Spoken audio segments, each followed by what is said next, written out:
All right, stand by. 10 seconds. Camera one. Count. Ready, camera two. Record. 2, 1. 1. Roll for record. I'm John Phillips, and toilet troubles at the top of today's rundown. Yes, purple-haired View co-host Kelly Osbourne, while ham-handedly trying to criticize Donald Trump like a good little left-wing media hack, accidentally walked right into the wood chipper of political correctness, and we love every single minute of it. Let's go ahead and take a look. If you kick every Latino out of this country, then who is going to be cleaning your toilet, Donald Trump? Oh, that's no. In the sense that, you know what I mean? Like, but I'm saying there's more jobs to be in LA, they always but they Latinos are not only the only people I didn't mean it like that. Come on. No, I would never mean it like that. Okay. Like, I'm not part of this argument. You know you didn't hit one out of the park when you make your point, and then the next thing you hear is, oh. Get that sometimes here. Speak from experience. Her co-hosts, particularly Rosie Perez, were appalled, jumping on her comments instantly. After the show, Osbourne backtracked, posting profanely on Facebook. Let me try not to say the bad words. Quote, I will not apologize for being a racist, as I am not. I wholeheartedly effed up today. I don't want to BS anyone with lame excuses. I've learned a very valuable lesson. It's my hope that the situation will open up a conversation about immigration and the Latin community as a whole. By the way, I clean my own effing toilets. Yes, Kelly, nobody was talking about immigration before you got involved. Thank you for bringing the subject to the forefront. Rosie Perez also apologized. She tweeted, quote, my apologies, Kelly Osbourne. I took your point wrong. Hashtag Trump, hashtag Latinos, my bad. Your heart is so pure and righteous. I adore you. I think, in fact, she is your second favorite person with purple hair who works on that show.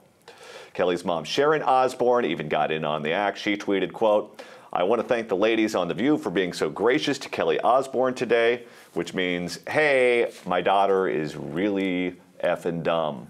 That's in Kelly Osbourne's terminology. Thanks for letting her be on TV anyway. But as funny as all this is, it speaks to larger and more significant issues. How did toilets get clean before we had millions of illegals? Is it worth surrendering the sovereignty of the nation so we don't have to do it ourselves? Do wealthy elites like Osbourne, raised with a silver spoon in Los Angeles, only see Latinos, illegal or otherwise, as servants? Is that racist? Joining me to get to the bottom of all this is stand-up comic and PJTV contributor Stephen Kruiser, and directly next to him, very fair-minded civil rights defense attorney, who you can hear on Talk Radio 790 KABC in Los Angeles, Mr. Leo Terrell. Now, Leo. Yes, sir. Whenever we debate this on the radio, and I say something to the effect of there should be a wall on the border or we need to protect the country's sovereignty, the first argument I get from callers who want to argue with me about it is, well, if you have your way, who's going to pick the lettuce? And I was thinking to myself after Kelly Osbourne got involved in this controversy, what's the difference between saying who's going to pick the lettuce and who's going to clean the toilets? They're making the same point, but Luis Gutierrez always makes the produce point, and no one ever goes after him about it. And you know what it is? It's amazing for people who make those arguments, because what it is it's soft bigotry. It's soft racism, and they don't even know it. And what they think in Kelly's situation, she thought she was saying the right thing. She believes that. It's, as the outline said, she's a very wealthy person and has a mindset that those jobs are geared for illegal immigrants. And she thinks she's patronized, supporting them. But it's soft bigotry without the knowledge of knowing what you're actually saying. By the way, my response is always, I don't eat salad. I go for the mozzarella sticks. Now, Kelly Osbourne was one of the people that used to work on the Fashion Police. That was the Joan Rivers show. And Juliana Rancic got involved in a racial controversy when she said something that many people deemed racist. Kelly Osbourne was one of the first people that came out and said, I can't have any association with this, and left poor Juliana Rancic out to hang. Now Kelly Osbourne is in the same position as Juliana Rancic. Should we have any sympathy at all for her? No, we shouldn't have any sympathy at all. And the fact that Rosie Perez rushed right back in to calm things down a little just proves something that we've all known for a long time, is that rich Democrats, rich liberals all view Latinos this way. This is the way they think. Right. And that's what happened here. That's why they had to rally around her. That's why Mom got in. That's why, because that's the way they really think. Kelly Osbourne exposed it yesterday.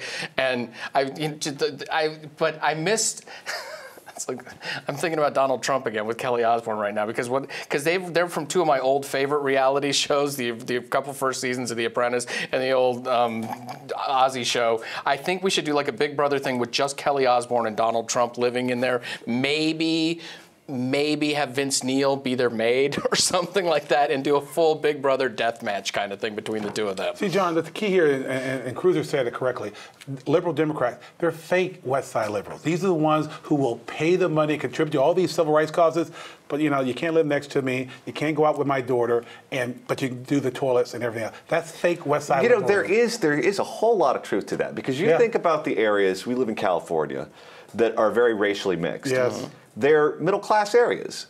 You go to a place like Fullerton, and you're going to have Latinos, you're going to have whites, you're going to have Asians. You go to San Bernardino, you're going to have blacks, you're going to have whites, you're going to have Latinos. But you go to the very expensive parts of town. You go to Malibu, you go to Beverly Hills. Oh, you're right on You go point. to places like San Francisco. They're not very diverse at all. They're very one-way. I was in Malibu yesterday. You hit it on the head. I'm the only ink spot there.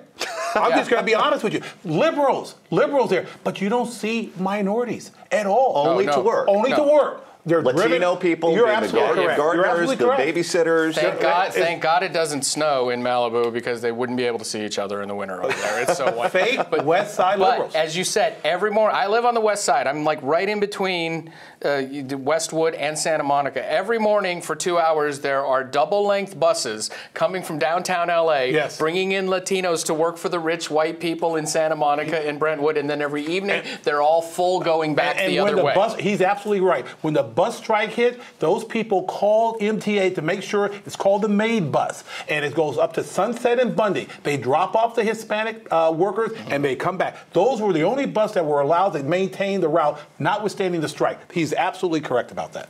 Is this also an intelligence issue because you have a bunch of people sitting around a table who are not politicians, they're not academics, they're not people who are in the media for a living. They're actors or reality show stars, and they're speaking without a script. And whenever you speak without a script, if you're not doing that professionally, and you haven't been doing it professionally for a very long time, you're going to step in it all the time. Right. And that's exactly what happened here, isn't it? Right, but they're an extension of the general public. That conversation you had there was no different than a group of 5 women at a coffee shop or at a grocery store making the exchange. What happened was they were under a microscope and the American public heard them.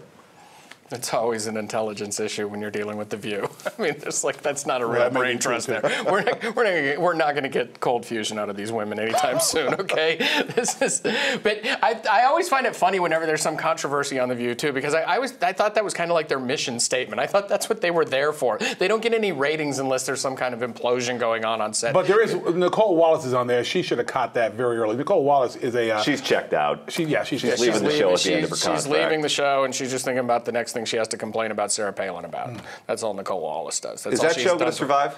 It always does, yes. No, I think they're done. Yeah, I think this done. may be... I keep thinking they're done too, but women like watching The View. I mean, for 3 guys to discuss whether or not The View is going to be around, I don't know. It's too expensive to maintain the production, and the ratings are down, so who's going to pay for it? Donald Trump comes in and saves The View. He leaves the presidential race and starts his own Let me tell you why The View is not going to make it. And the plug might be pulled after this season. It might be pulled after next season. Certainly, it's not going to survive after next season. The Today Show used to dominate the morning show numbers, okay? Right. Then they had their problems with Ann Curry, and GMA started to pick up some steam. Robin Roberts is the most liked person on television, and now GMA is the #1 morning show in the entire country. The Today Show has an extra hour with Kathy Lee and Hoda. If you expand GMA to another hour, and you have GMA fill that hour with Robin Roberts and all the people that everyone likes, then you can dominate the numbers in that time slot too, right. and you have existing people with existing contracts, and it saves you money. That makes a very good point. You should be a program manager because that definitely. I don't want that job. Well, hey, that's a good logic because those people are loyal to GMA and they'll extend the hour and keep those ratings. Absolutely. Are you surprised that Donald Trump hasn't spiked the football? Because she was calling him a racist and then said something racist. Well, again, nothing stays with Trump. He's Teflon. Nothing sticks to this guy. This guy is writing just a success story because he speaks in plain talk. Are you surprised he didn't go after her? Well, recent antics have almost always been about directly responding to someone. So I am kind of surprised on that, because it's not like he's not paying attention to social media. So he knew about it, but I think maybe since it got lost in the lead up to the debate, I think he was more focused. I don't like to use the word focus in Trump, but I think he may have been more focused on that. If Rosie was still on the show, he would have definitely responded. Boom, he would have sent something with dead flowers. All right, that's all the time we have for today. So what do you think? Is Kelly Osbourne a leftist racist? Let us know your thoughts in the comments section below. I'm John Phillips. Thanks so much for watching The Rundown.